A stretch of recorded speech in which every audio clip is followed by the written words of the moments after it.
Hello mga kapislak! For today's video guys, magtuwad-tuwad ta, magsigbinta karong gabi una.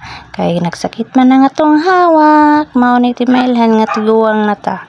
So mag-stretching lang ta bago matulog. Pero dili palabian kay basig matigok. Bitaw, mag-ingon ana lang gud tuwad-tuwad, simple mura lang mo gud mo helicopter pero wala lang koy pares ang time man kung napalay pares kanindot ba. Bitaw, isa-isa ang tiil.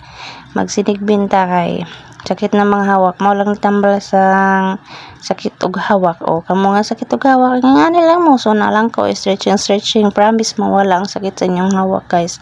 Dili bot-bot kamo buhatan ninyo kamo diha mga marites o pag stretching mo di kay nababa lang nyo sige nyo stretching.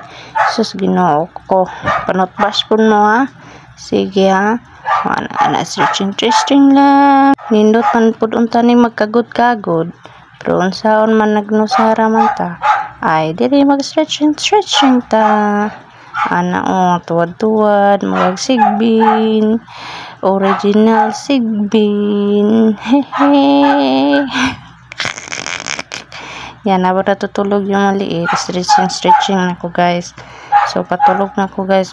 Stretching na ko sa kong hawak. Kay grabe ang sakit yun. Tungod sa panuhot. Mura na nakawala sa akong mga hawak ng gibati. O, kamo. Sun upod para mawa na yung mga hawak ng gipang bati. Lami, best paminang magnunani guys. Dilibot-bot yun. Mga pislak. Buhatan na ninyo. Basta nindot siya paminahon pagkahuman yung stretching before na siya matulog o pagkamata po na sa buntag mo na imong buhaton para lami ang imong paminaw murag wise sakit. Okay, bye.